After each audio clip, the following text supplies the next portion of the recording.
You've probably never said it out loud, but you've wondered.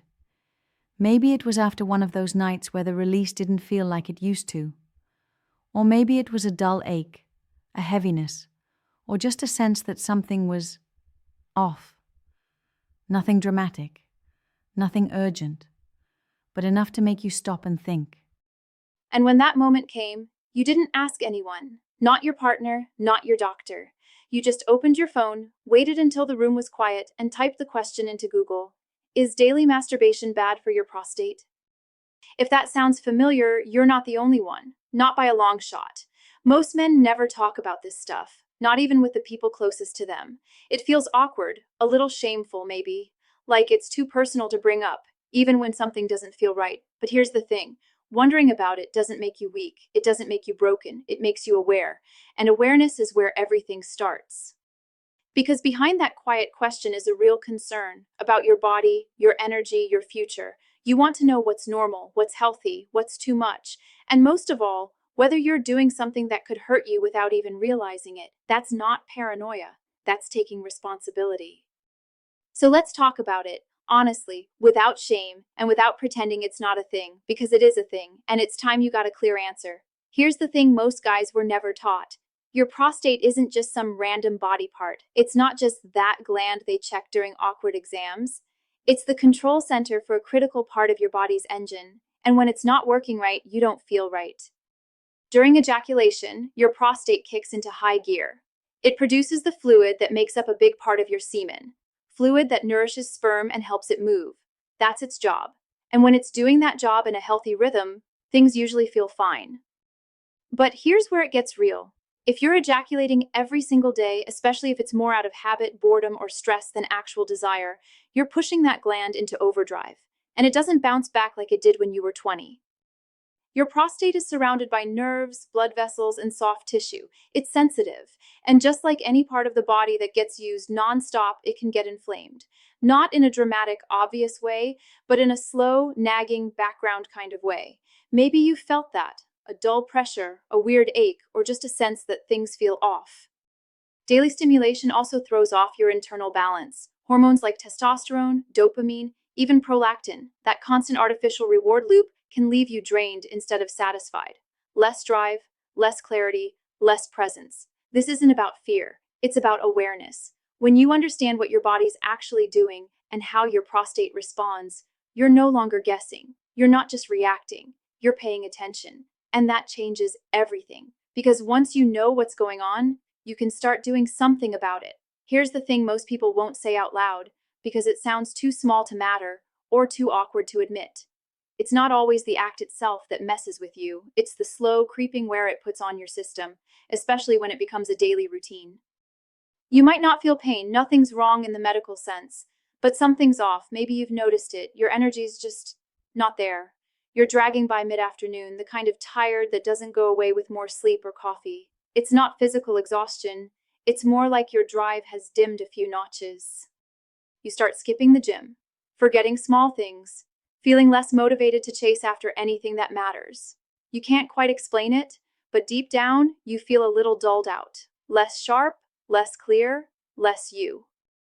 And then there's the emotional weight, irritation over little things, weird moments of anxiety, or that background hum of restlessness. Sleep gets lighter, focus slips, you feel wired at night, sluggish in the morning. It's easy to blame work, stress, age, and yeah, those matter.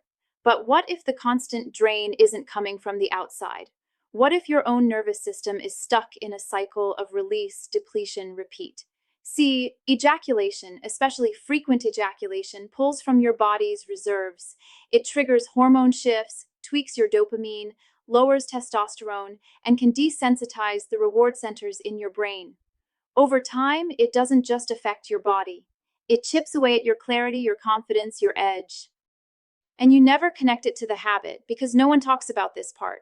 But once you do connect the dots, it starts to make sense. You're not crazy. You're not weak. You're just running on empty without realizing it. And that can change. You've probably told yourself it's normal or harmless, or just one of those private habits every guy has, so what's the big deal? And look, I get it. No one hands you a manual on this stuff.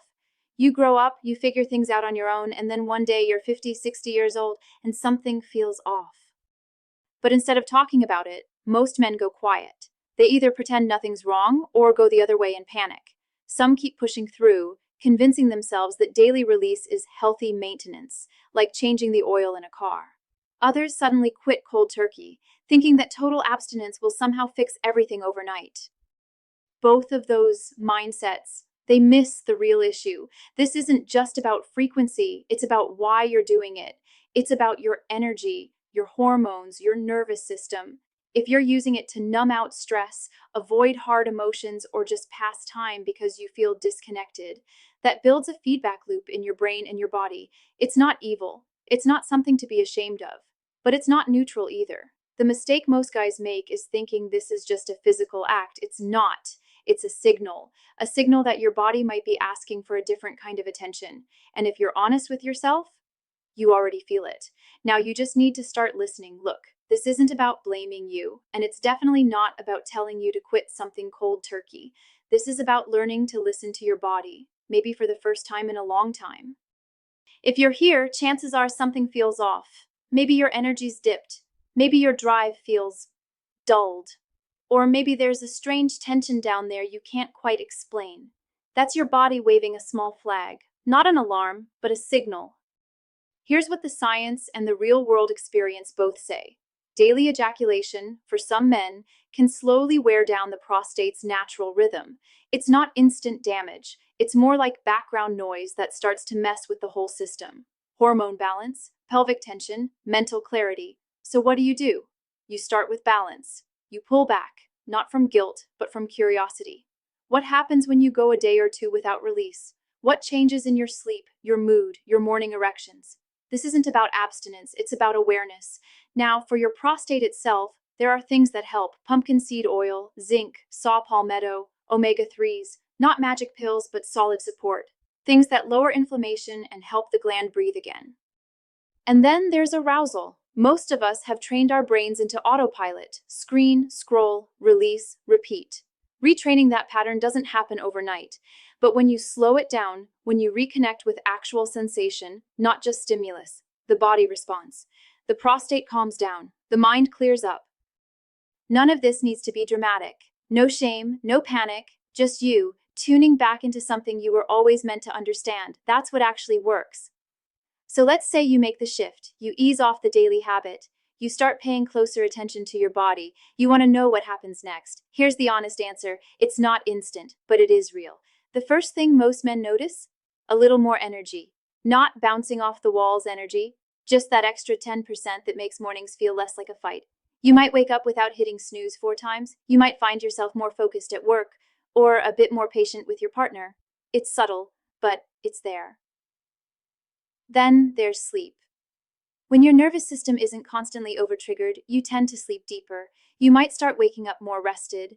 And with that, something else usually comes back. Morning wood, not every day, but enough to remind you that your body's still got it, that the system isn't broken, just overworked.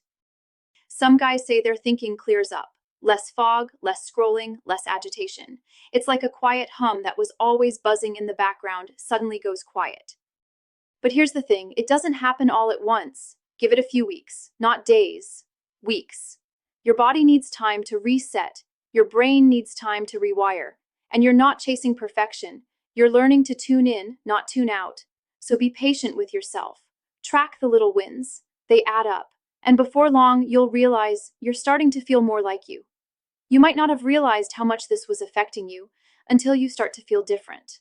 Not perfect, not fixed, but clearer. Your mind isn't drifting as much. You're more present. Conversations feel easier. You're not snapping over small things or zoning out when you should be tuned in. And your body, it feels like it belongs to you again. You're waking up with a little more energy, a little more drive, that quiet pulse of confidence, and it's coming back. You're not chasing some version of your younger self. You're just showing up as you, without the fog, the frustration, the shame in the background. This isn't about giving up pleasure. It's about reconnecting with it on your own terms, with more awareness, more control, and a whole lot less guilt. That feeling you used to have, the one where you walked into a room and didn't second guess yourself? Yeah, that's still in you. This is how you get it back. Not by force, not overnight, but by doing exactly what you're doing now, paying attention, making small shifts, and trusting that change is possible. You're already closer than you think. You're not broken. Let's just start there, because maybe in the back of your mind, that's the quiet fear that something's wrong with you, that you messed something up, that it's too late. But here's the truth. You've just been missing part of the picture. That's all. Your prostate isn't some throwaway gland. It matters. And yeah, your daily habits, they matter too, but not in some shame-based, guilt-ridden way, in a cause and effect way, the kind of way that gives you back control, not takes it away. You're already doing the hard part. You asked the question, you looked this up, you watched. That means you care. That means you're aware, and awareness changes everything. So now it's about tuning in, listening to your body, noticing what feels off, making a few smart changes, not out of fear, but out of respect for yourself. You don't need to be perfect, you just need to start, and you just did.